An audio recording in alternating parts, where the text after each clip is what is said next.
working with Amazon can be a little tricky. So I've made this quick video just to give you a heads up and so that there are no surprises coming your way. Now, when you're applying for an affiliate account with Amazon, they will check to make sure that you're a real person. So they're going to go to your website or a blog. If you don't have a website or a blog, there are free tools online to make those. Okay. Another thing is, I know it's common sense, but you have to read their rules. A lot of people do not read their rules because, frankly, a lot of people just don't have time, or they do not think that it's that important to read the rules.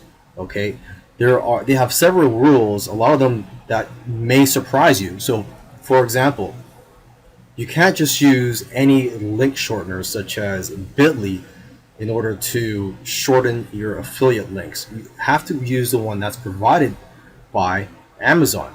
Okay. Another thing is you cannot put affiliate links in emails or PDFs. And you have to use the buy now buttons that are provided for by Amazon. You can't just go on Google Images and look for any Amazon buy now buttons. Okay, and there are several other rules that may surprise you, so make sure you read the rules first to prevent your affiliate account from getting closed down.